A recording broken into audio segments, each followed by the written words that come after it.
fell silent the moment Terrence stepped away from me and reached for the microphone, like the whole reception belonged to him. I'd been smiling so hard my cheeks hurt, trying to ignore how stiff he felt during the ceremony, how he never once looked me in the eye while we exchanged vows. But when he motioned for the DJ to cut the music and cleared his throat, a cold ripple rolled through my spine. Something was wrong, deeply, publicly wrong. "I just want to say," he began, voice trembling with a strange excitement, "that I've waited 10 years for this moment. 10 years to finally tell the truth."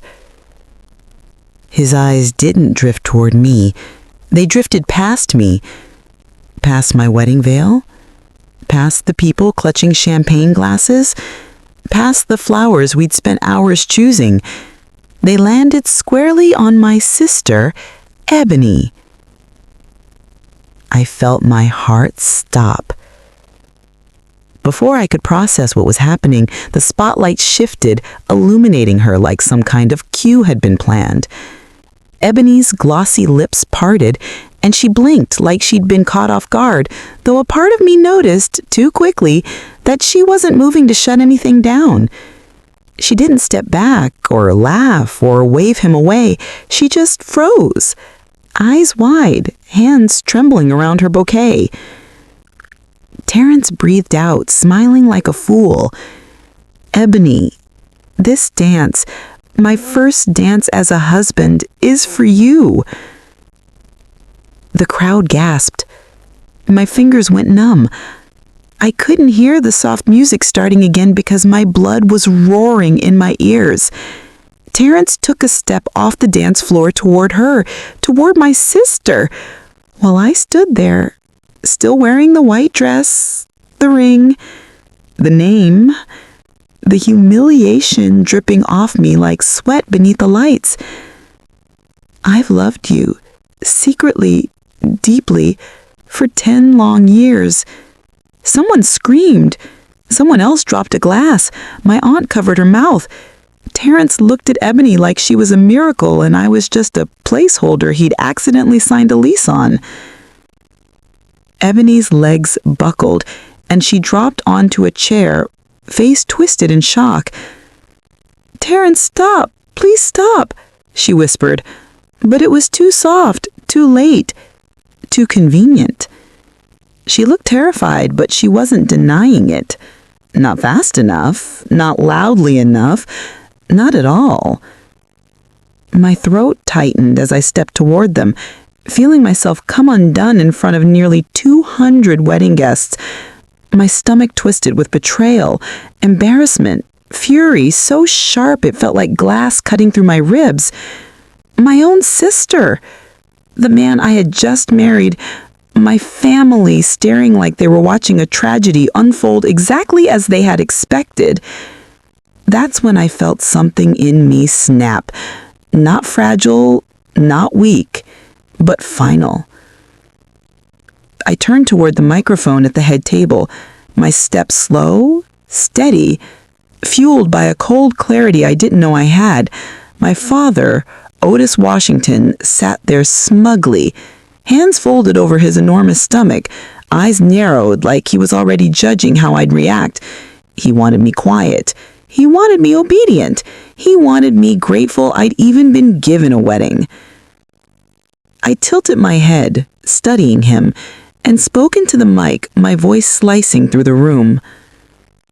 "Daddy," I said, staring dead into his face, "this Terrence's confession cancel the $476,000 you forced me to marry him to cover?" Terrence choked, actually choked, and stumbled backward. Ebony collapsed fully onto the floor, eyes rolling in shock. The entire reception erupted into chaos, screaming, whispering, scattering. Waiters froze mid-step. Guests backed away. My father's jaw clenched so hard I heard his teeth grind. Otis rose from his chair like a storm cloud ready to burst, pointing at me with rage, twisting his features.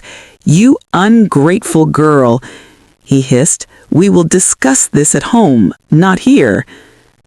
"No," I said, my voice louder, clearer, steadier than his. "We'll discuss it now." That's when he slammed his hand on the table, leaned close, and growled, "As of this moment, Jasmine, you are no longer my daughter." The room gasped again. He continued, "You are fired from the company. Your apartment access is revoked. You have nothing without this family." His words tore through me, but the shock lasted only a second. Then something inside me hardened, a burning, aching, rising certainty that I'd no longer bow to the people who treated me like a bargaining chip. Before I could respond, his security began escorting me out, not gently, not respectfully, like trash he'd decided to throw away. "So that's it? You're disowning me for exposing the truth?" My father didn't answer. He only lifted his glass to signal the band to resume playing, as if the scene hadn't happened, as if he could erase me like a stain. Outside the reception doors, the night air hit me like a slop. My gown dragged through gravel, my makeup streaked down my face, my world shattered into pieces I couldn't even hold. And then, through that spinning, collapsing moment, my voice shifted into the narrator tone I use for my stories. Soft, controlled, practiced. "Hello, everyone. Let me know in the comments where you're listening from.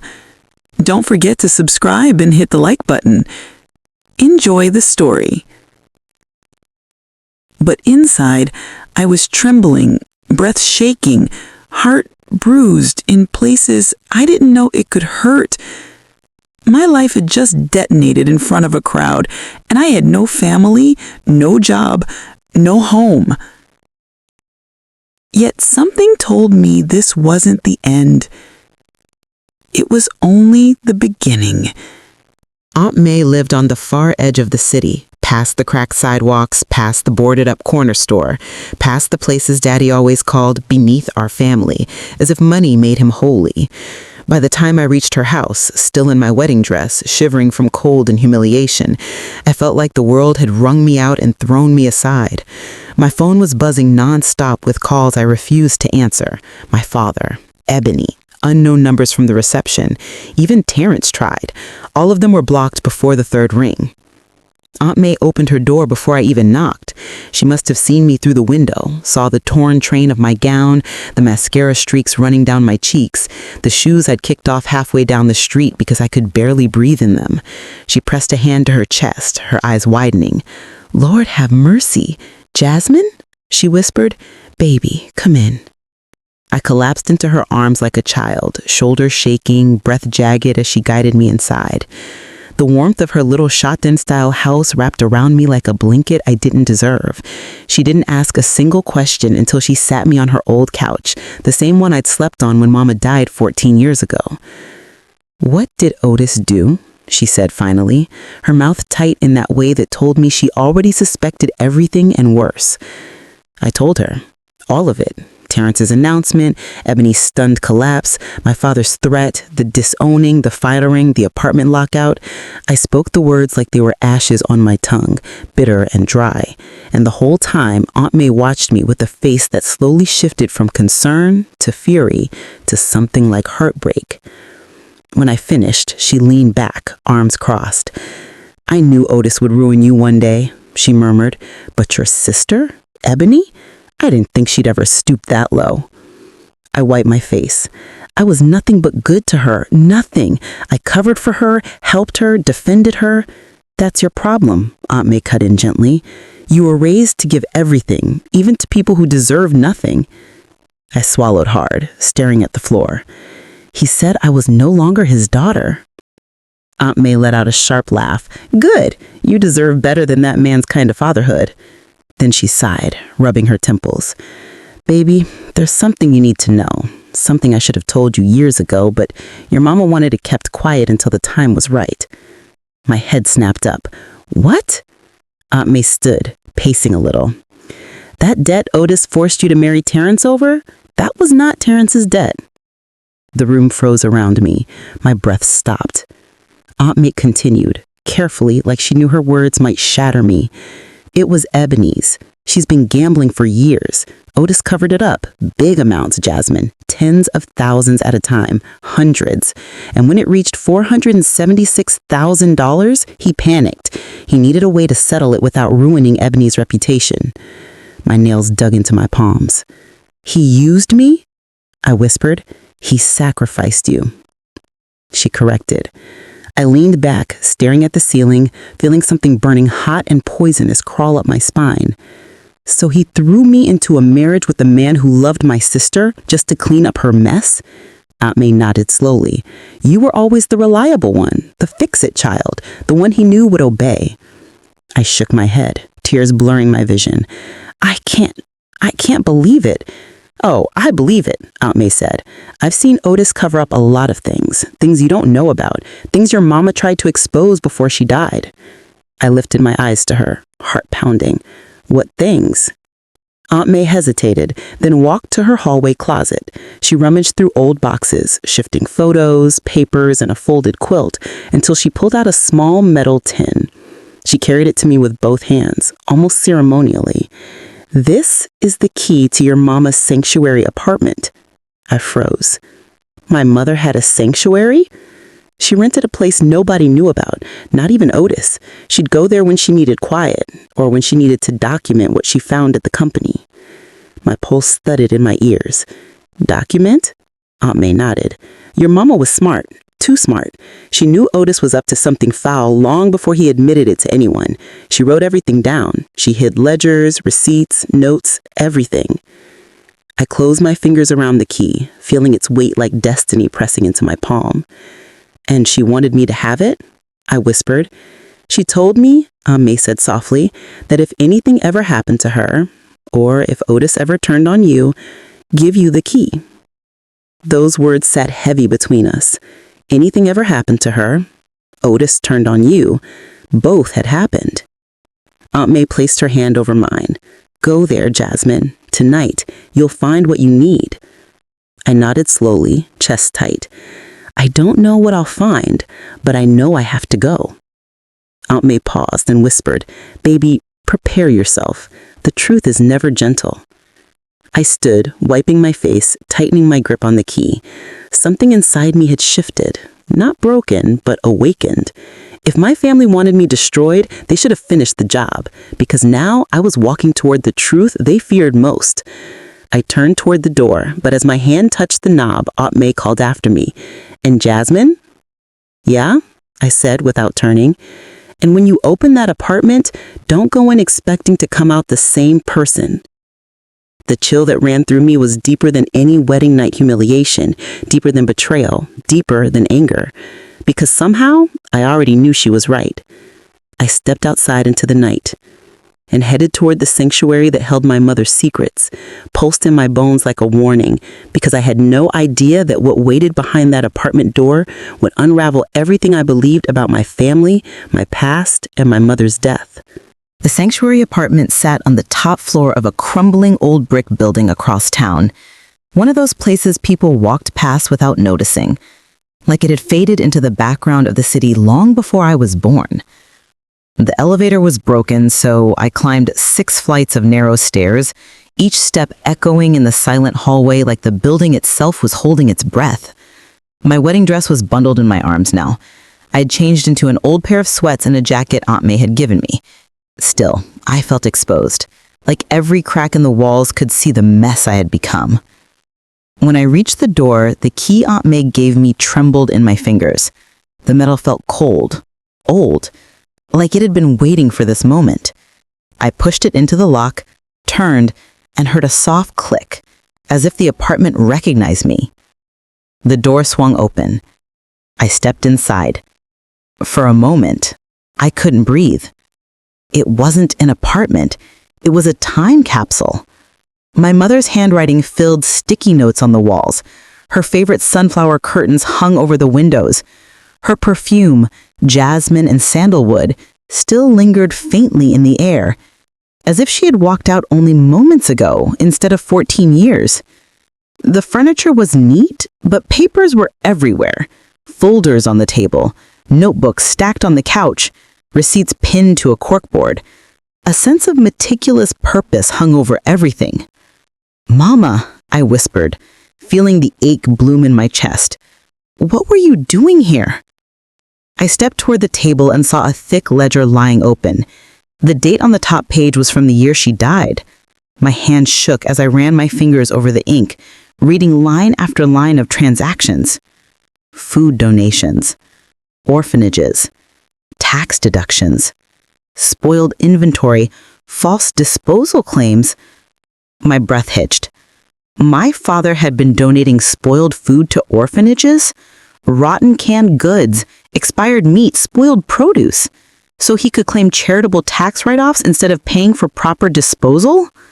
The ledger showed exactly how much money he saved each month by committing fraud. I felt sick. Children had eaten this. Children! And my mother had discovered it, documented every detail. I sank into a chair, flipping pages, each one stabbing me deeper. Then I found a section labeled Warehouse Accounts, Private. Under it was a list of names. Employees, truck drivers, supervisors, people who knew, or people my father paid to stay quiet. I swallowed hard. Mama was about to expose all this, wasn't she? My heart pounded as memories surfaced. Mama crying in her bedroom, Mama clutching her chest more often, Mama arguing with Daddy behind closed doors. I was too young to understand then.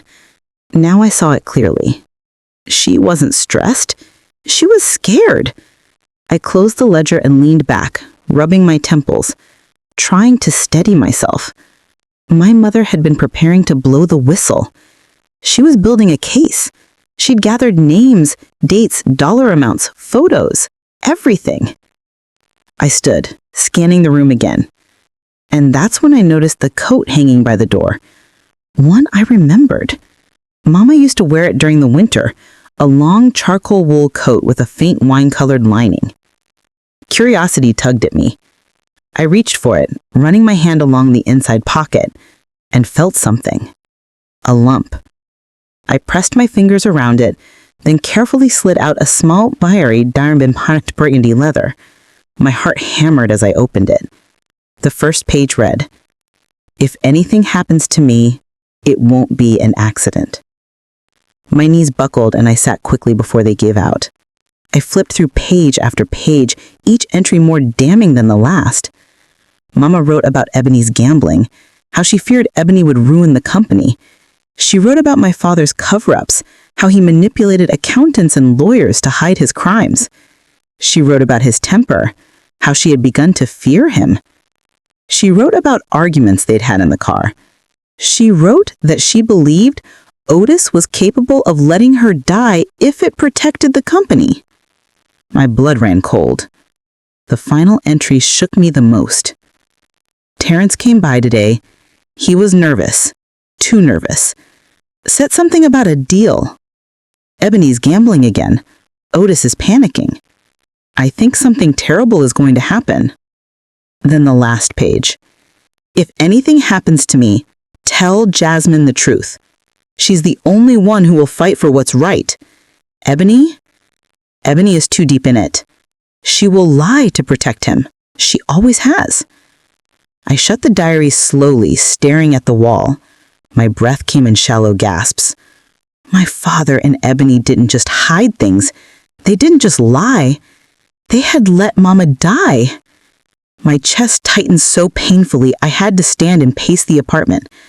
My feet carried me to the window overlooking the dark street below.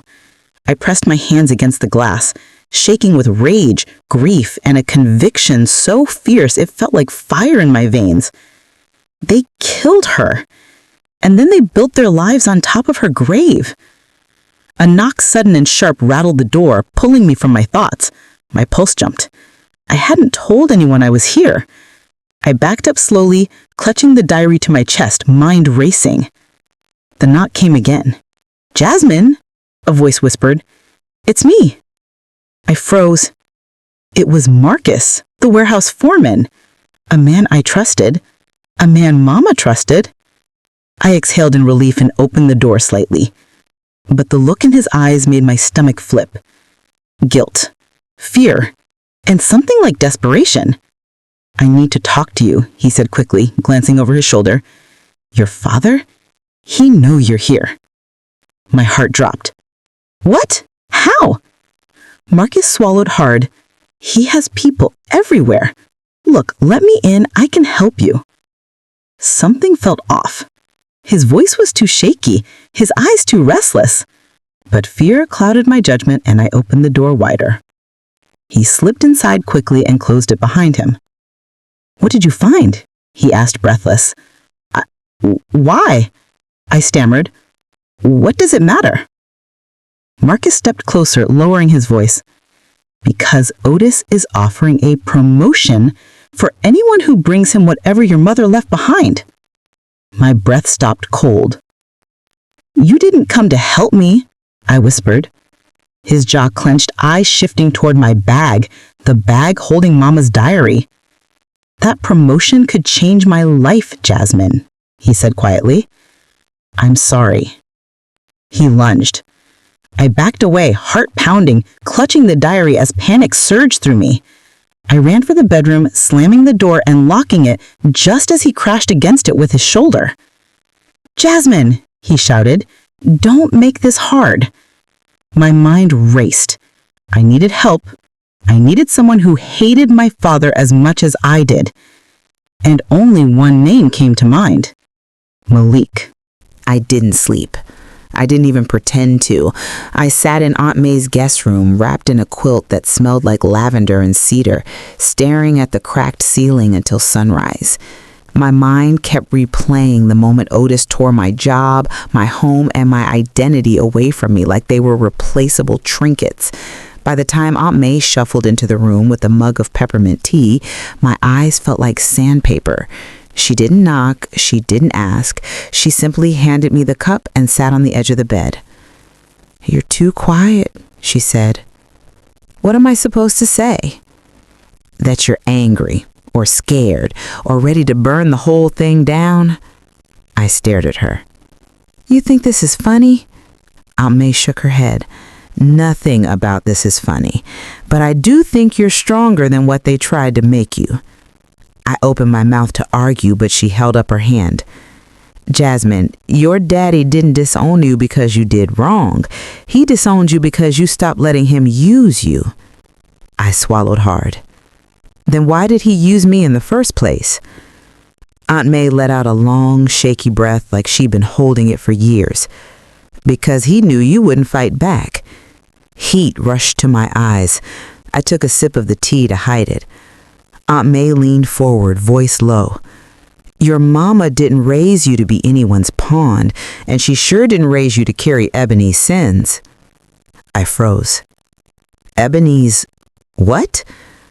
Aunt May looked at me carefully, assessing whether I was strong enough to hear the next thing. "Baby, you remember that number your daddy kept throwing at you? That $476,000 he claimed you owed him? How could I forget? That wasn't your debt." My breath caught. I stared at her, waiting for her to laugh or take it back. She didn't. "It was Ebony's," Aunt May said quietly. "Every cent." The room tilted. My ears rang. "What do you mean it was Ebony's?" "Gambling. Your sister's been sneaking around casinos for years, running up debts she couldn't pay. Otis covered it all every time. But this last one," May shook her head, "it got too big, too messy. He needed a clean way to handle it, and your marriage to Terrence was just convenient enough to hide it." I pressed my hand over my mouth. The betrayal felt thick and hot, coating my throat. "So I married him because of Ebony?" You married him because your father wanted the world to think Ebony was flawless. You were disposable. She wasn't. My whole body shook. And Ebony knew? May hesitated. That told me everything. She knew. They all knew.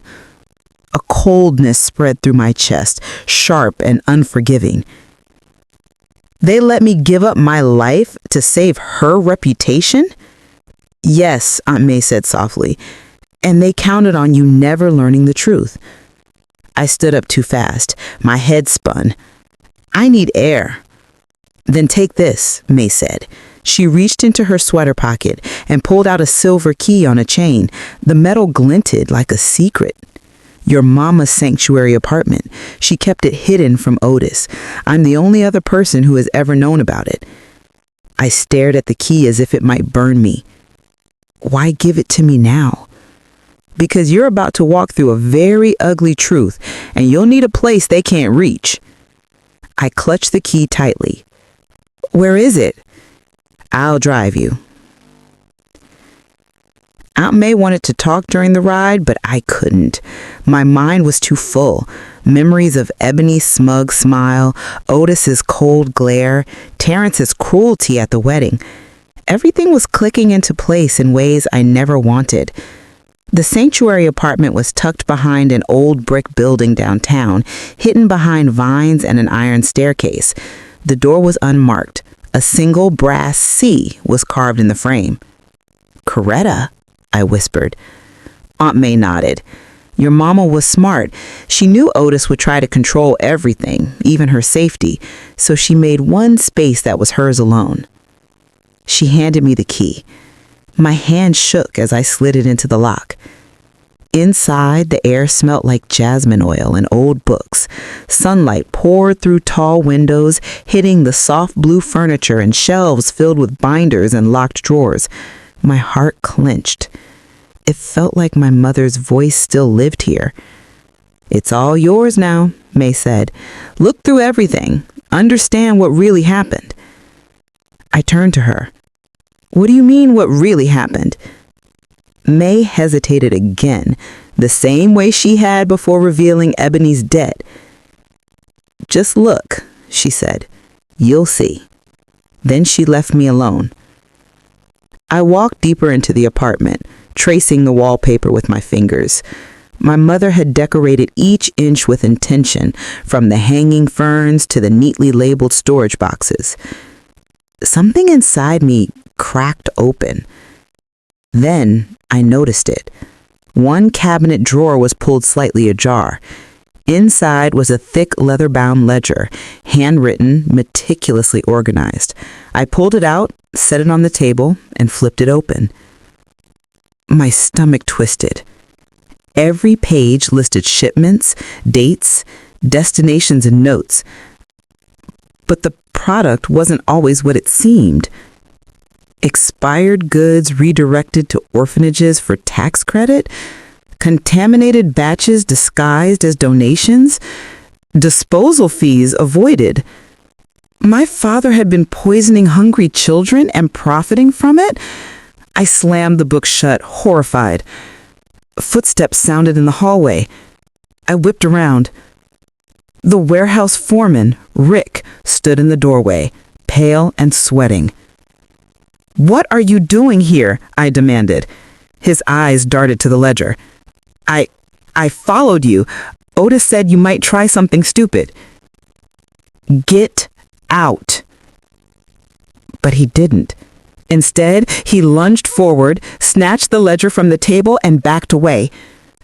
No, Rick, don't. I'm sorry, Jasmine, he stammered, but Otis said if I brought him proof you were snooping, he'd make me head of logistics. I stepped toward him. You're going to let children suffer for a promotion? He winced. I just need to look out for myself. That's exactly how monsters are made. He fled down the hall before I could stop him. I sank to the sofa, shaking. The truth was out, but in the wrong hands.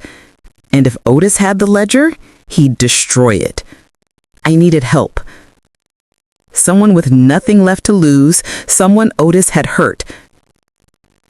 And one name came to mind immediately: Malik Hayes, the journalist Otis had ruined. I didn't know if he would take the risk, but I knew I had no choice, because the truth was bigger than revenge now. It was life or death, and the only way to save Coretta's memory was to burn Otis Washington's empire to the ground. Malik's apartment was smaller than I expected for a once award-winning investigative journalist. A narrow hallway led into a cluttered living room, stacks of files leaning like exhausted soldiers against every wall. A single lamp cast a soft gold glow over the chaos. Malik himself sat on the floor in sweatpants and a faded Morehouse hoodie, cross-legged in front of a laptop with a cracked corner. He didn't look surprised when I knocked, only resigned, like he'd been expecting someone to come ruin his night. "You Jasmine Washington?" he asked without getting up. I nodded. "I need your help." "That makes one of us." He gestured toward a milk crate by the window. I sat. For a moment, he just studied me, arms resting on his knees. "So, what did Otis do this time? Invent world hunger?" "He destroyed the evidence that could expose him." My voice trembled with anger. "And he ruined your career to keep his secrets." Malik scoffed. "You came here to remind me of the obvious?" "No, I came here because he's about to ruin more lives." That made him pause. I took a deep breath. "I found a ledger, a detailed record of your theory: spoiled food redirected to orphanages, falsified donations, illegal tax write-offs, everything." Malik's entire posture changed. "You have the ledger?" "I had it," I said bitterly. "He has it now." Malik exhaled slowly, one of those long, low, vibrating breaths that carried years of swallowed rage. "And you want me to help you get it back?" I nodded. He stood and walked to the window, hands clasped behind his head. "You know, when your father blacklisted me, he didn't just cost me a job. He cost me my name, my reputation, my entire world." I swallowed. "I know, and I'm sorry." He turned, raising a brow. "You're sorry? For being part of the family that did that to you?" He looked at me for a long moment, something softening behind his eyes. Then he sighed. "All right, tell me everything." I told him about the sanctuary apartment, the ledger, Rick's betrayal, the wedding humiliation, the forced marriage debt, and Ebony's role in it all. Malik's expression shifted from disbelief to disgust to a focused intensity I hadn't seen from anyone in years. When I finished, he rubbed his jaw thoughtfully. "You said the ledger was handwritten?" "Yes, my mother kept meticulous records." Malik nodded. "Then there's good news. Otis can destroy the physical book, but he can't destroy the patterns or the witnesses. Not completely." I don't understand." He gestured to the boxes around him. "All the stories I couldn't publish, all the evidence I collected before Otis buried me, it's all still here. What I lacked was the final puzzle piece, the indisputable proof. But Coretta's ledger, that was it." A tremor of hope rippled through me for the first time. "So we can expose him," I whispered. "We can, but we need to be smart. Otis has lawyers stacked to the ceiling. He has judges in his pocket. He has board members who'd gladly sell their souls for a bonus." "I know what he has," I said quietly. "But he doesn't have the truth anymore. And he doesn't have me." Malik grinned. "Sharp. Dangerous. Good. Then let's get to work." He disappeared briefly into his bedroom and returned with a whiteboard, markers, and a notepad. "Start with everything you remember from the ledger. Every shipment, every date, every note." I tried. I really did, but the panic from earlier blurred some of the details. It was all there, I said, frustrated. Pages and pages. My mother wrote everything down. Malik tapped the marker against his thigh. You said the apartment was filled with binders. Yes. Then the ledger wasn't the only record she kept. Your mother wasn't stupid, Jasmine. She wouldn't put all her evidence in one place. A flutter of realization spread in my chest. You think there's more? I'd bet my last working pen on it. He leaned forward. Jasmine, your mother was documenting something she knew could destroy your father. She would have backed it up, hidden copies, spread it across multiple sources so he'd never find them. The possibility lit a spark in me. What if she left breadcrumbs? I murmured. Exactly, Malik said. But to find them, we need to understand how your mother thought, how she organized things, how she protected you. That last part hit me in the throat. I swallowed. I don't know where to start. Malik pointed at the notepad. We start with your memories. Tell me what your mother was like before she died, what she feared, what she loved, what she said to you when no one else was around. My chest tightened painfully. I looked down at my hands. She always said that people lie, but habits don't. She said if you want to know the truth about someone, watch what they do, not what they say. Malik nodded slowly. Sounds like she left a trail. We worked for hours, cycling through scrambled recollections. Call Amina, how she always hid important documents in plain sight, how she wrote messages in the margins of her recipe books, how she stitched pockets into the linings of her coats, how she treated her sanctuary apartment like a library instead of a hideaway. Finally, I paused. Her coat. Malik blinked. What about it? The one hanging in the sanctuary. It's been there since she died. She used to sew things into the lining.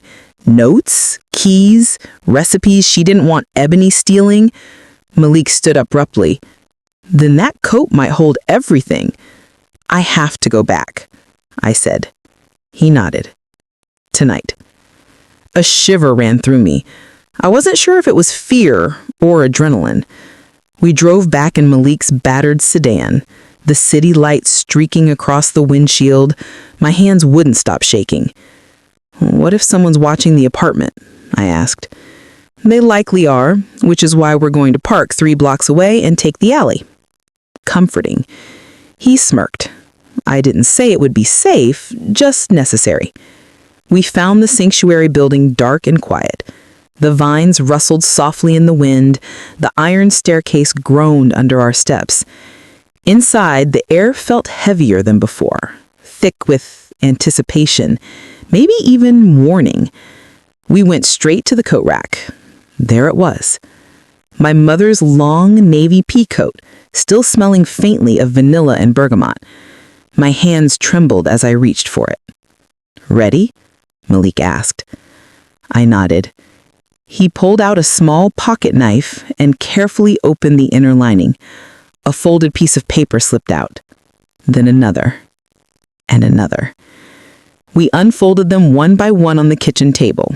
My heart pounded, because each note contained numbers, dates, locations, shipment logs, and a sentence written over and over in my mother's delicate cursive. If anything happens to me, Otis is responsible. Malik looked up at me, eyes blazing. This, he whispered, is enough to bury your father forever. I exhaled shakily. Finally, I had something that could set everything right. But when I reached for the last folded slip, my fingers froze because what was written on it made my blood turn to ice. Ebony helped him. I stared at the slip of paper like it might start burning in my hand. My mother's handwriting, curling, graceful, unmistakable, didn't waver on a single letter. She had written my sister's name the same way she used to write grocery lists, bedtime reminders, birthday notes pinned to the refrigerator. But this time, it pulsed with betrayal. Ebony helped him. The room suddenly felt smaller, the air sharper. Malik was watching me carefully, his face shifting between sympathy and calculation. He wasn't used to seeing me break. I wasn't used to seeing me break either. I pressed the slip flat on the table. My mother, she knew. She actually knew. Malik nodded, slow and steady. This confirms everything. She wasn't confused. She wasn't paranoid. She was documenting the truth. And she wrote it down, I whispered. But why didn't she tell me outright? Why hide it in pieces like this? Because she was afraid, Ginton said gently. And because she knew someone, likely Ebony or Otis, was watching her. I leaned back, breath shaking as the memories flooded in. My mother's tired smiles, her nervous glances at the front door, the way she always hesitated before opening her purse as though someone might be tracking her movements. I used to think she was just overwhelmed by the business. Now I could see she had been preparing for war long before I ever understood the battlefield. Malik gathered all the papers into a neat stack, tapping them into alignment like they too were tired of holding secrets. When the last page was digitized, Malik slid the copies into multiple encrypted folders, one local, one cloud, one hard drive I keep in a storage unit, and one I'll send to a friend who owes me a favor. Good, I said, almost dizzy with relief. That way, even if Otis finds out, he can't bury it, Malik finished. It's bigger than him now. We shared a long breath. For the first time since my wedding, the ground under me felt stable. Not safe, but solid. Then Malik frowned. What? I asked. You said this coat has been here since your mother died. Yes? Then either your mother placed these notes here before she passed, or someone else came after. I froze, a cold thread of dread wrapping around my spine. You think Ebony came here? I whispered. We don't know, though his expression told me he was considering the worst. But the handwriting looks consistent, and the age of the paper, it feels like it's been here a while. I swallowed hard, my throat burning. Do you think they knew she left evidence behind? Your father is meticulous. He would have searched everything she touched, but maybe your mother got this coat out of sight, or maybe Otis thought he'd already destroyed all the evidence and stopped looking. I pressed my hands to my face. I should have checked the coat earlier. I should have... Hey, Malik said sharply. Stop. Your mother hid this because she wanted you to find it when you were strong enough, and you're strong enough now. Tears blurred my vision. Hot. Overwhelming. I let myself cry for 3 full seconds before swallowing it back down. No time for softness. Not yet. We need to move, Malik said. Otis still has the ledger. He's probably already trying to cover his tracks. And Ebony, I muttered. I don't even know what she'll do. She hates me enough to ruin my wedding. What would she do if she knew I found Mom's evidence? Nothing good, which means we need to get ahead of them. He packed everything carefully into his messenger bag. The notes, the scans, the flash drives. I lifted the coat one last time, hesitating before returning it to the rack. You okay? Malik asked. No, I said honestly. But I will be. He nodded. Good answer. Let's go. We stepped into the hallway, but something felt wrong. A subtle tension in the air. Like the building itself was holding its breath. Malik sensed it too. Stay behind me. The stairwell creaked as we descended. Halfway down, I heard it. Soft, quick footsteps somewhere below us. Someone's here, I whispered. Keep moving, Malik murmured. We reached the bottom. The warehouse-style door to the alley was cracked open. A fresh shoe print marked the dust by the threshold. Malik studied it. Women's shoe, size small, expensive brand. A chill slid down my spine. Ebony. He nodded grimly. She must have followed us. My heartbeat shot into my throat. Did Ebony get inside? Did she see what we found? Maybe, Malik said. Or maybe she just came to search. Either way, she's scared, which means she's desperate. Desperate people make mistakes. I exhaled shakily. We need to leave, now. We walked quickly, too quickly, down the alley and around the corner to Malik's car. He scanned the street before unlocking the doors. I got in, hugging my arms tightly around myself. If Ebony followed us, what does she know? Hard to say, but she definitely saw that we were at the sanctuary. Then she'll tell my father. Malik's grip tightened on the steering wheel. Good. Let them panic. It'll make them sloppy. He pulled into traffic, weaving through the glowing city streets. But Jasmine, he added softly, you need to prepare yourself. If Ebony was involved in your mother's death, even partly, she's not going to let you take her down quietly. I know, I said raw. You ready for that? I turned and met his eyes. I've spent my entire life loving a sister who only loved herself. I'm done playing the fool. Malik nodded once. Then let's finish this. We drove in silence for several minutes until Malik asked, what's our next step? The Founders Gala, I said instantly. It's in 2 weeks. Every board member, every donor, every investor. My father lives for that stage. It's the one place his image matters more than anything.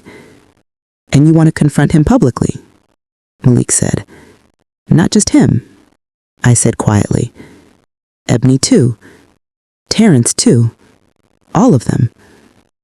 Malik's brows lifted. You want to expose everything. At once. Yes. And I want them all to see the one thing my father always underestimated. Me. A small, slow smile curved across Malik's face. Then we're going to need a solid plan, airtight evidence, and a way to protect ourselves in case they try to retaliate. I'm ready. You sure? I nodded. For the first time in my life, I know exactly what I need to do. We reached a red light. The glow washed over Malik's face as he said quietly, then prepare yourself, Jasmine, because when you go after a man like Otis Washington, there's no going back.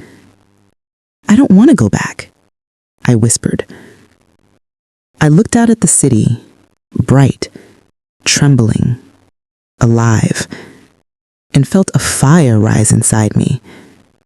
For the first time in years, I wasn't surviving. I was fighting. And I wasn't fighting alone. But just as the light turned green, my phone buzzed. A message from an unknown number.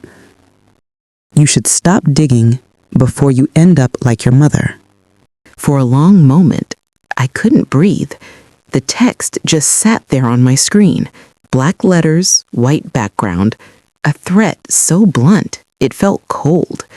Too cold. Like whoever sent it didn't need to yell or curse or bluster. They only needed a reminder, a warning that they had already killed someone once. Malik cursed under his breath. Let me see. I handed him the phone with shaking hands. He scanned the message, jaw tightening. This isn't a bluff. I know, I whispered. That's what scares me. We can trace the number. Otis is smarter than that. I didn't say it would be easy, Malik muttered, but threats leave trails. Fear leaves trails.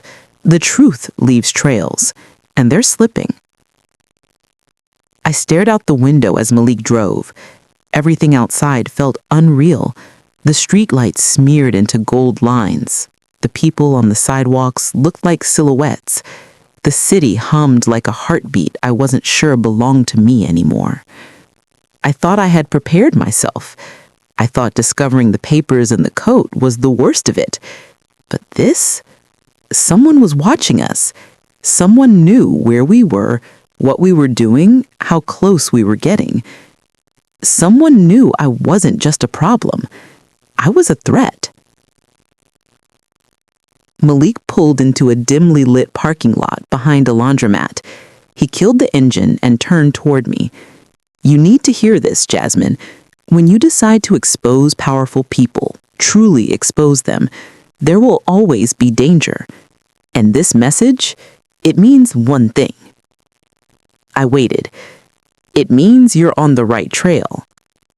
The words hit me like a slap and a hug at the same time.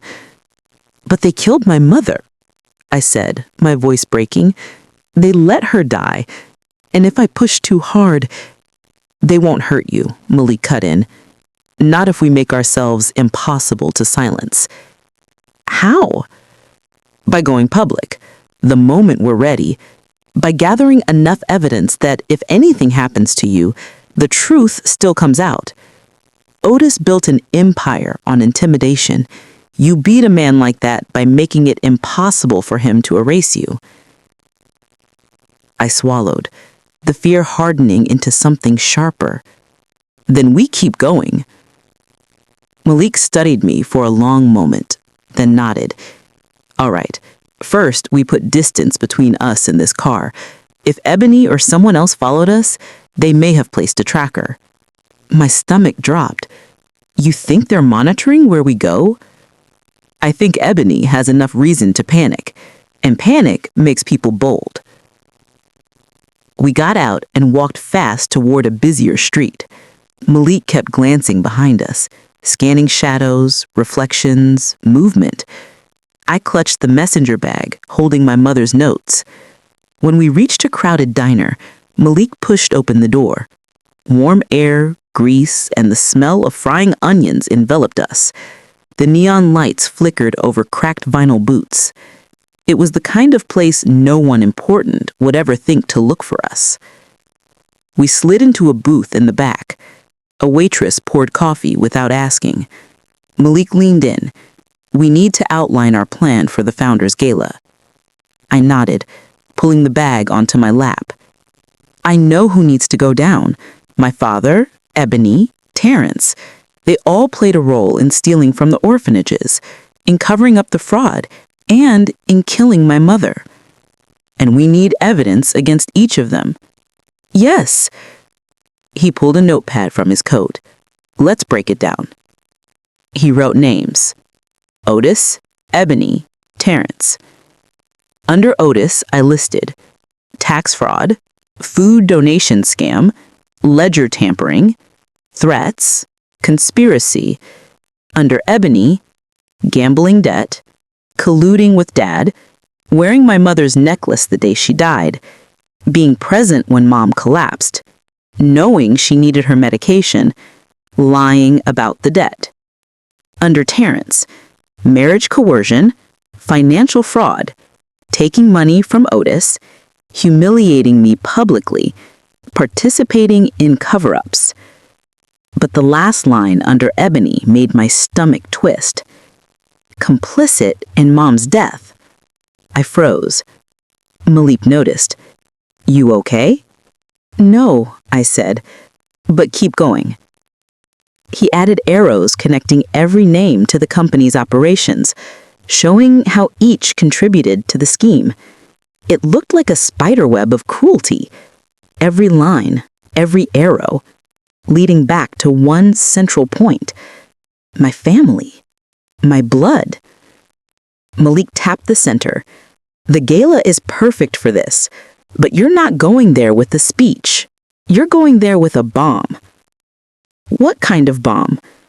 A truth bomb. A packet of evidence to give to the media, a public statement that backs the evidence, and ideally, a confession. I hesitated.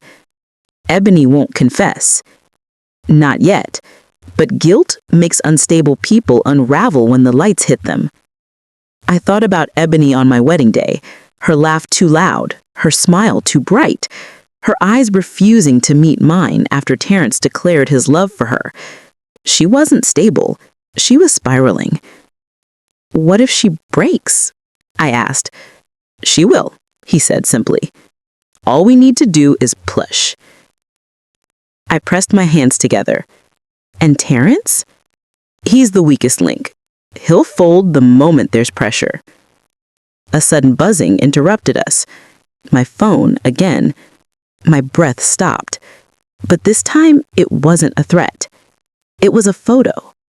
Sent from an unknown number. A blurry image, but I recognized it instantly. The sanctuary apartment. The coat rack. And my mother's pea coat. Only now, the coat was missing. Malik's expression darkened. She was inside. "Ebony got the coat," I whispered, horror flooding me. "She knows we found the notes. She knows we were going through Mom's things. And she knows we're coming." My pulse hammered. "We have to go back to the apartment." "No," Malik said firmly. "That's exactly what she wants. She's trying to lure you." I clenched my fists. "I'm not afraid of her." "You should be," he said. "Desperate people don't think. They damage. And from that message earlier, from that photo, this isn't just fear anymore." "What is it then?" "Desperation mixed with guilt. A dangerous combination." I stared at the photo again. The empty hook where the coat once hung. The darkening shadows in the hallway. Something else caught my eye. A small blur near the floor. A shoe tip. Pointed. Shiny. Ebony's favorite gold heels. My blood ran cold. "She's in the apartment right now," I whispered. "Malik's cursed. We need to rethink our plan. Ebony isn't waiting for the gala. She might try something tonight." I swallowed hard. "Let her come." "Jasmine." "No," I said, voice trembling but firm. For the first time, she's afraid of me. Malik held my gaze for a long moment, then nodded. "All right, we'll be ready." But the buzzing wasn't done. A second message appeared. Another photo.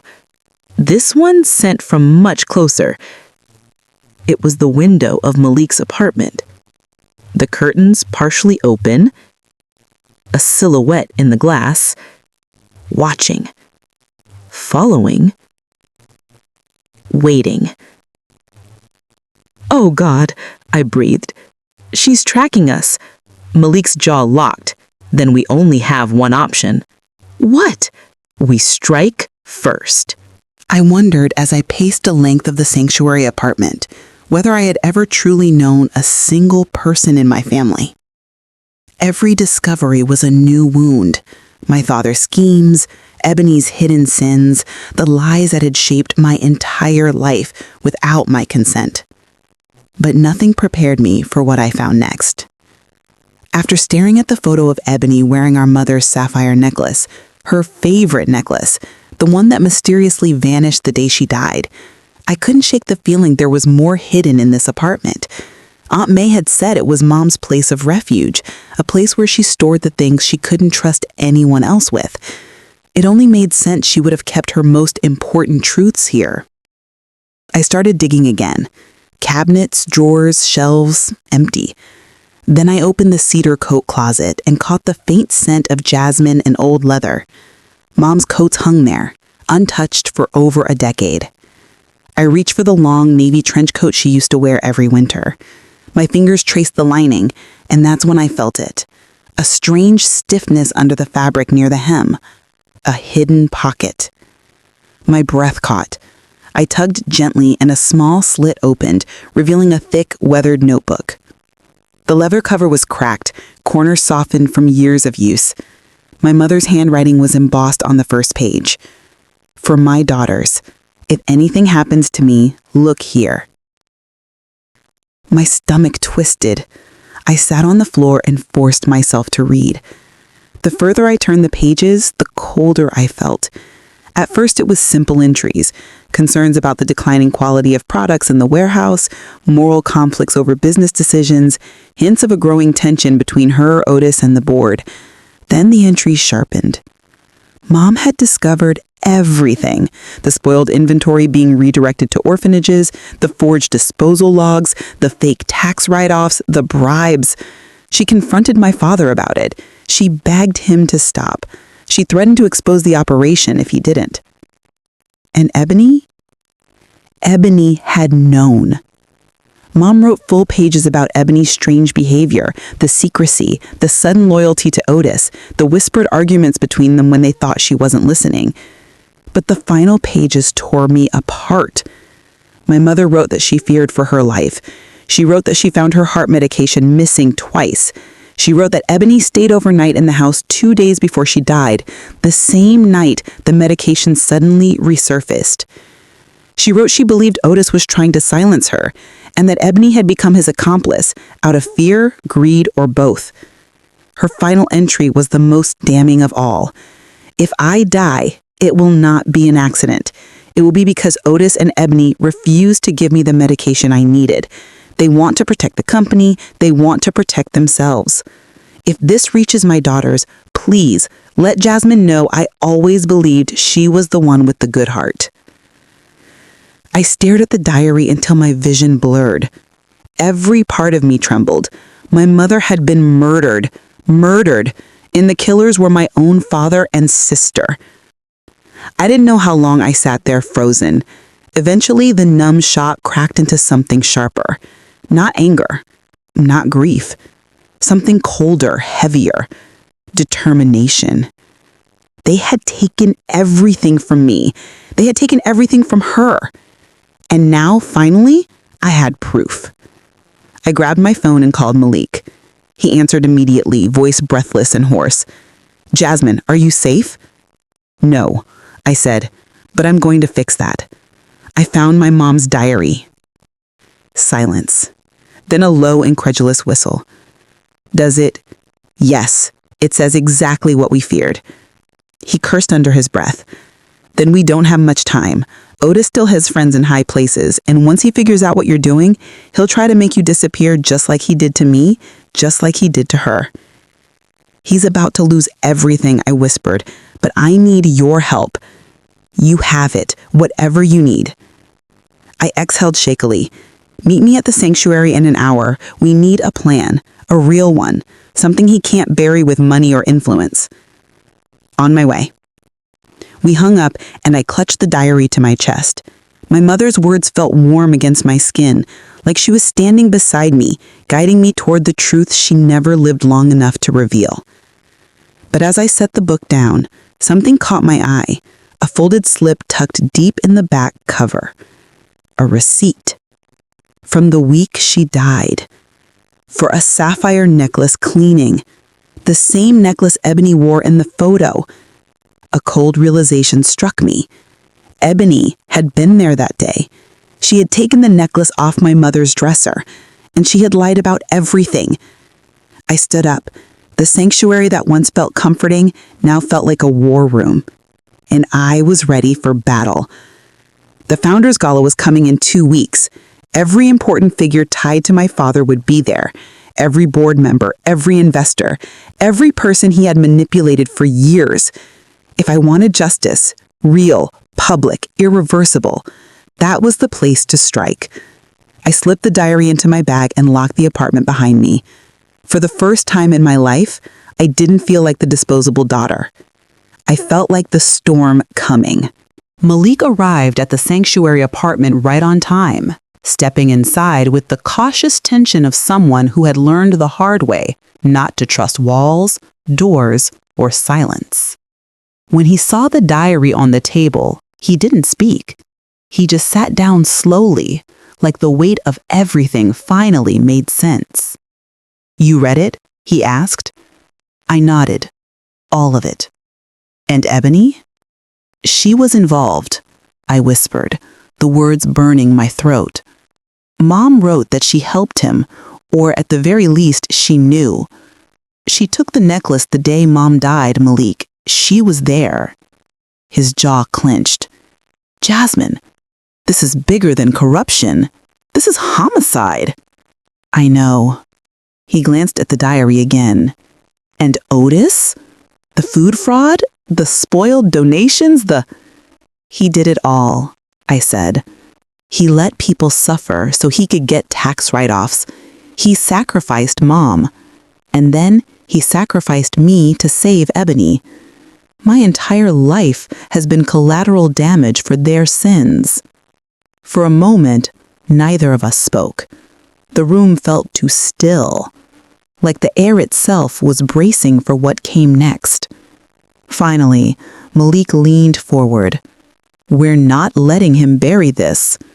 I released a shaky breath. I've been thinking. The Founders Gala? That's your stage. You expose him in front of everyone he respects, everyone he's lied to, manipulated, or bribed to keep his empire alive. I nodded. And you'll have copies of all the documents. You can release them the second he tries to deny anything. I'll send them to every journalist, every board member, every regulator, every donor. He can't silence all of them at once. The plan sounded daring, reckless, impossible, and yet it also felt inevitable, like it had been waiting for us. But we have a problem, Malik said, leaning back. Otis is paranoid. He doesn't walk into a room without a security detail.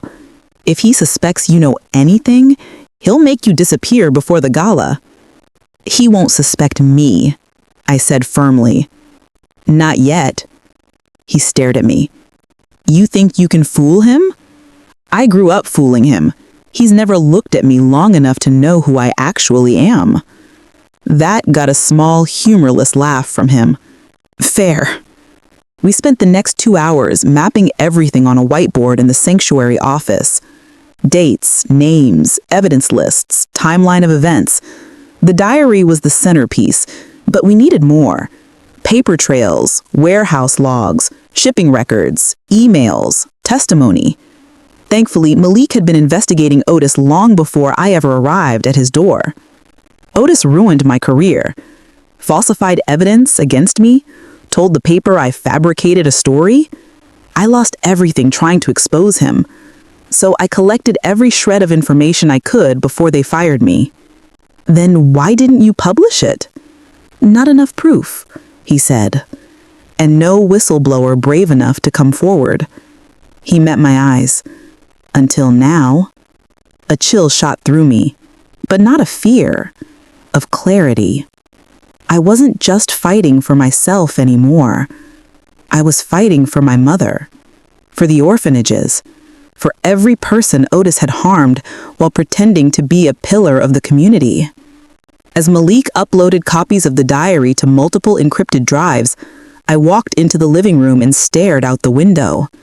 The city lights blurred into streaks of gold, blue, and red. Somewhere out there, my father was preparing for the gala. Ebony was probably hiding, terrified someone would recognize the necklace she stole. Terrence, he was likely clinging to whatever scraps of his pride hadn't been destroyed at the wedding. And I, after everything they took from me, was still standing, still fighting, still breathing. I didn't even hear Malik walk up behind me until he touched my shoulder lightly. There's something else, he said. You need to be prepared. For what? For the moment you step on that stage, the moment you speak, your family won't be the only ones reacting. The whole room will turn on you. Investors, board members, donors. They'll try to silence you to protect their own money. I know, I said quietly. Do you, though? His voice was soft but firm. This won't be a dramatic confrontation. It'll be a battlefield. I turned to him. Then I guess we go to war. He held my gaze for a long moment, long enough for me to see the fear, admiration, and resolve in his eyes. We should send an anonymous tip to the police about the gala. If we time it right, they'll be close enough to intervene once things escalate. Do it. He hesitated, then added, There's one more thing we'll need. A way to keep Otis from leaving the ballroom once you confront him. That, I said slowly, I think I can handle. What does that mean? I know the gala layout better than he thinks. Mom used to take me with her when she planned the events. There's a way to lock the doors from the service hallway. Not permanently, just long enough. Malik blinked. Jasmine, are you about to trap your family inside with the police? Yes, I said. And they deserve worse. He let out a low whistle. You're not the same woman who walked into my apartment begging for help. No, I whispered, and thank God for that. We finalized the plan until the clock struck midnight. As Malik gathered his things, I pressed my hand against the diary one more time. See you tomorrow? He asked. Tomorrow, I confirmed. He paused at the door. Whatever happens next, just know your mother would be proud of you. I swallowed the lump in my throat. I hope so. When he left, I locked the door and leaned against it as exhaustion seeped through me. I wasn't ready for sleep. I wasn't ready for rest. I wasn't ready for peace. But I was ready for justice. The Founders Gala wasn't ready for me, and neither was Otis Washington. The day of the Founders Gala crept up on me like a shadow with a heartbeat, steady, inescapable, pulsing louder the closer it got. I woke up before sunrise, unable to shake the sensation that the air itself was vibrating under my skin. I didn't feel fear, not anymore. What I felt was something sharper, heavier, purpose. I moved through Aunt May's house quietly, packing everything I needed into a black shoulder bag, the diary, the receipts, the flash drive, copies of the evidence Malik had compiled. I handled each piece like it was a weapon, and in a way, it was. For the first time in my life, I wasn't walking into one of Otis Washington's events as his obedient daughter, his pawn, his insurance policy. I was walking in as the reckoning he never saw coming.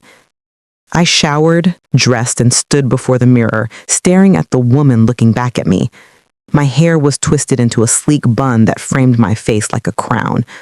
My dress was simple, midnight blue, long sleeves, a silhouette that hugged strength more than it flattered. I didn't wear jewelry except for a thin bracelet my mother had once bought me from a street vendor. The clasp was loose, the metal worn, but I needed her close today.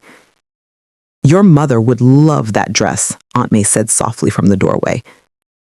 I turned toward her, my throat tightening. She was holding a small velvet pouch. What's that?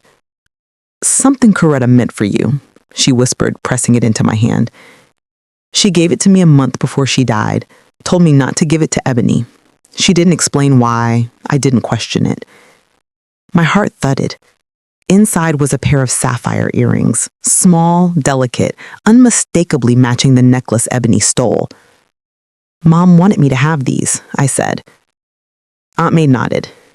Coretta was protecting something, and she knew you'd need reminders of her courage one day. I closed my fingers around the earrings, holding them like a vow. Thank you. No, thank yourself. You chose to stop running from the truth. I pinned the earrings on, the metal cold against my skin.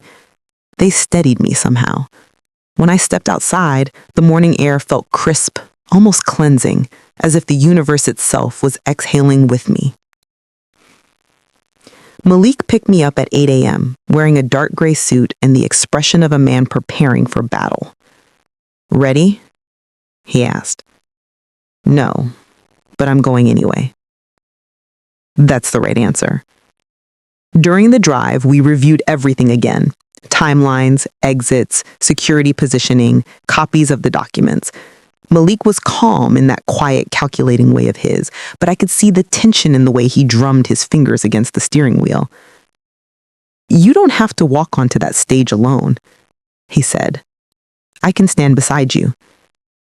No, I murmured. I need him to see me, just to me, the daughter he underestimated. He nodded reluctantly. We arrived early at the venue, a grand hotel ballroom draped in gold lights and heavy velvet curtains. I recognized the layout instantly.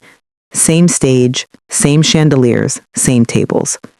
Only this time, I wasn't here to smile politely behind Otis as he lied through his teeth about family values and legacy and community service. I was here to burn the rot out of the foundation. We slipped in through a side entrance. Staff bustled around us, arranging floral centerpieces and adjusting plate settings. No one paid attention to us. Perfect. Malik and I moved carefully around the perimeter until we reached the small service hallway behind the ballroom. The security mechanism I remembered was still there, the simple latch on the emergency bar that allowed temporary lockdown of the side doors. "Are you sure?" Malik whispered. "Yes." My hand shook slightly as I fastened the latch. Once those doors shut during Otis's speech, no one would be sneaking in or out unless I allowed it. "Police?" I asked. "They're positioned 3 blocks away. Anonymous tip claimed Otis Washington would be unveiling a fraudulent donation scheme tonight, and that tensions could escalate. They're on standby." I breathed out. Good. We took our seats at a back table. The room slowly filled with donors, executives, politicians, and socialites. Cameras flashed. Champagne bubbled. Laughter floated across the room. Light, shallow, oblivious. Then the Washington family entered. The air shifted instantly.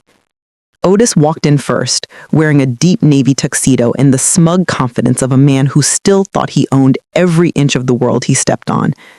Ebony followed, looking pale, jittery, and overdone in a diamond-studded gown. She clutched their mother's sapphire necklace with shaking fingers. And Terrence trailed behind them in a tailored suit, eyes empty, shoulders slumped, as if the weight of every lie was crushing him inch by inch. None of them looked in my direction, and that was their first mistake. The ceremony dragged on with speeches and awards, but my mind was fixed on one moment, Otis's keynote address, the one he rehearsed every year, the one where he reminded the world that the Washington legacy was built on integrity, honor, and family. When he finally stepped onto the stage, applause thundered across the ballroom. Malik glanced at me. "It's time." I rose slowly, my heart pounding steady and firm, not with fear, but with certainty. Each step toward that stage felt like walking out of a cage I had lived in my entire life. Otis didn't see me yet. He was too busy basking in his reflected glory. "Ladies and gentlemen," he began, "tonight we celebrate 40 years of Washington Foods." I entered the aisle, moving closer. 40 years of community nourishment, ethical business practices, and the pride of a family committed to integrity. I stepped onto the first stair, then the second, and Otis finally looked at me. His speech died in his throat. His face drained of color. The room gasped.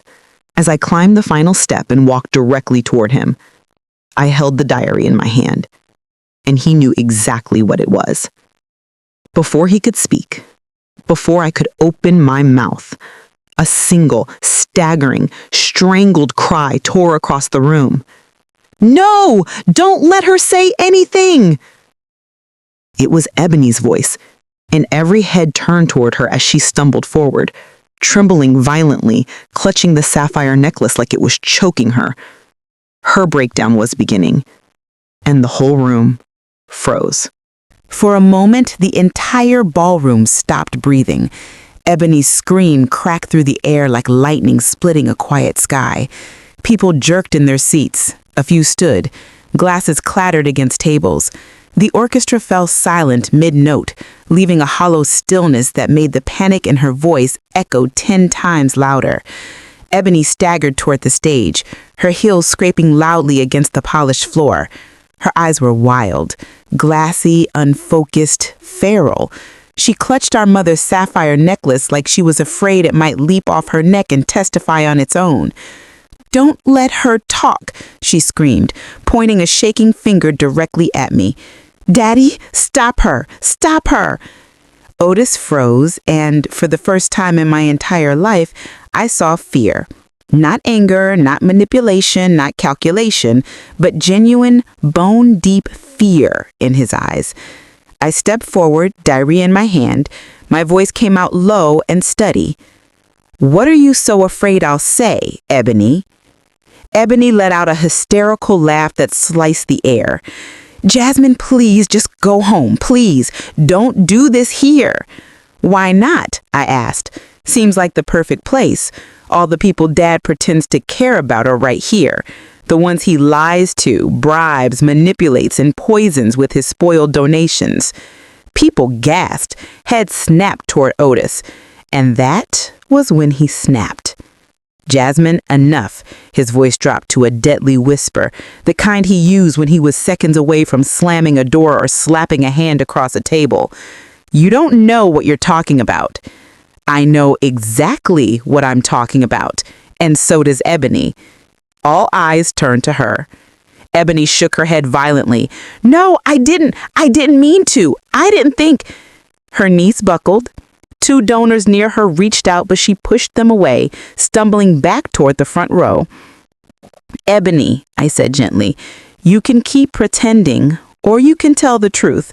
The truth Mom tried to write down right before—" "Don't you say it!" Ebony screamed. But it was too late. My voice rose with a clarity I didn't know I could command. "Right before you and Otis let her die." A woman dropped her champagne flute. It shattered into tiny shards that scattered across the marble floor like glittered evidence. Another guest clapped her hand over her mouth. A man cursed under his breath. A politician reached for his phone with trembling fingers. Ebony collapsed into a chair, shaking uncontrollably. I didn't want to. Daddy told me she'd ruin everything. He said the company." "Ebony," Otis barked, "shut your mouth." But she didn't. Something inside her broke, and the pieces spilled out everywhere. "She found out about the donations. She said she was going to the press. Daddy says she was being dramatic, but she wouldn't stop. She said kids were getting sick. She said we needed to shut down the warehouse. She said she wasn't afraid of him anymore." I whispered her diary. Otis lunged toward me, but I stepped back, holding the diary high enough for the entire room to see. "This is her voice," I said, "the one you tried to silence." Security moved, unsure who to protect. Malik, standing at the back of the room, caught my eye and nodded subtly, the signal that all the evidence had already been sent out. Emails were being delivered, files were being downloaded, careers were burning. Otis realized it. He turned on me with the full force of his rage. "You ungrateful, ungrateful?" I cut in sharply. "You forced me to marry Terrence to cover a debt Ebony created. You let her gamble the company into crisis. You disowned me to protect her. You fired me, locked me out of my home, lied to me my entire life, and now you want to talk about ungrateful?" The truth settled over the crowd like thick smoke, heavy, choking, impossible to escape. Otis tried one more desperate move. He grabbed the front of my dress, pulling me toward him in a gesture threatening enough to make half the room stand. But Ebony snapped. She ran up the stairs and grabbed his arm with both hands. "Daddy, stop. Stop. She knows everything. We're done. Don't you get it? We're done." "Shut up," Otis snarled. Shoving her so hard she crashed into the podium, sending the microphone screeching. The room erupted. Gasps, shouts, chairs scraping. Security rushed forward but froze again, waiting to understand who the actual threat was. I took a step back, holding the diary tight against my chest. "You didn't just destroy the company. You destroyed our family. You destroyed Mom. And you destroyed every innocent child who ate food you knew was spoiled." Otis turned toward me, face twisted, voice trembling with fury. "You stupid girl. You think you can stand against me?" "I already have," I said softly. The ballroom door slammed shut. The sound echoed like fate sealing itself. Otis whirled around as guests realized the exits were locked, temporarily exactly as planned. Panic surged through the room. Someone shouted, "Is this a hostage situation?" Another yelled, "Call someone!" And then, sirens.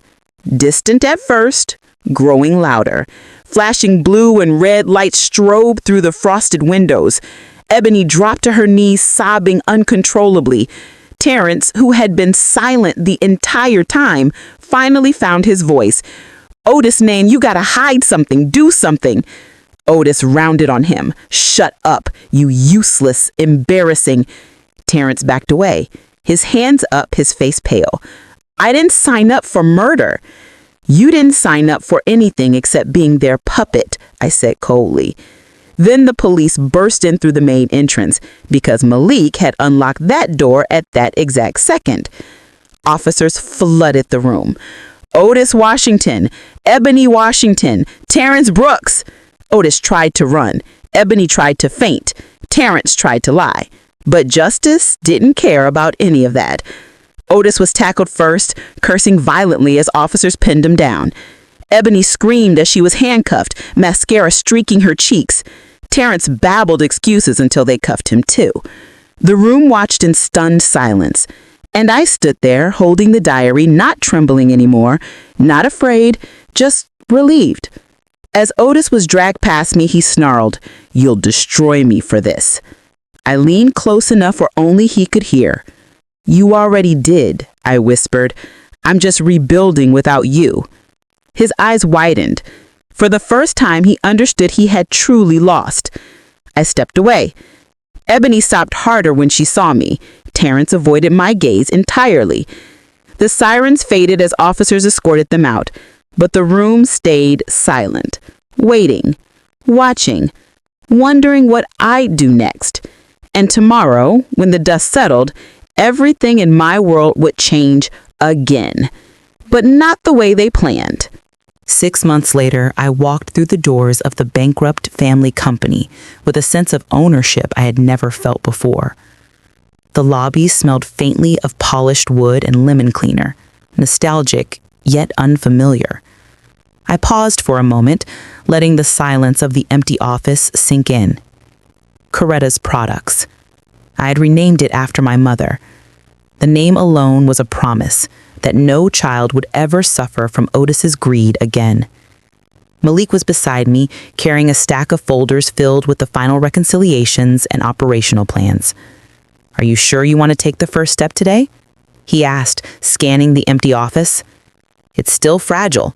Suppliers, investors, they're jittery." I smiled faintly, feeling the weight of the diary, still tucked in my bag like a talisman. "I'm sure. Every decision I make now will honor Mom and the kids who never deserved spoiled food. Every move will be careful, but it's time to build something real."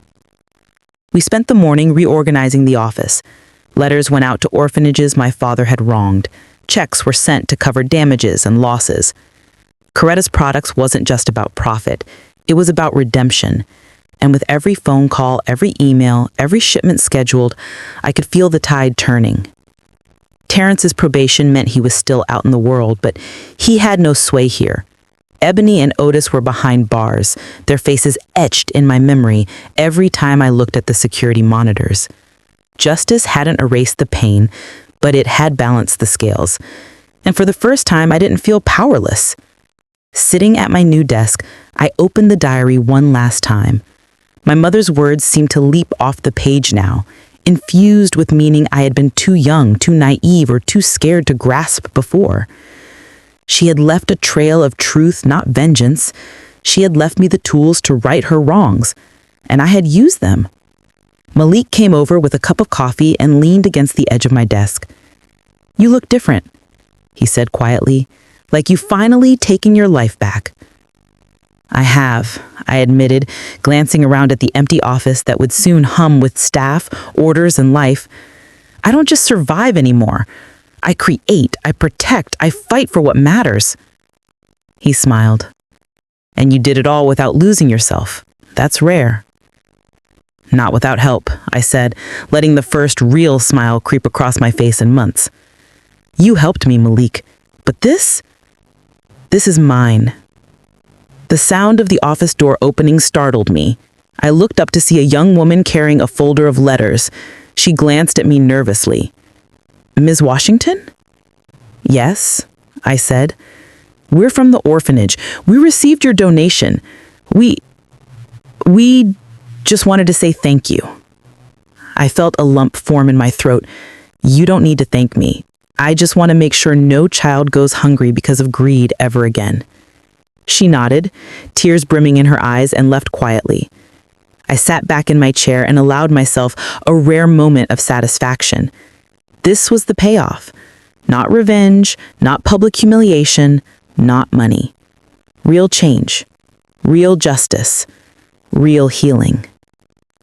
Over the next few hours, I called my estranged relatives who had been left in the dark about Otis and Ebony's crimes. Some hung up angrily, others stayed silent, unable to face what had happened. I didn't care.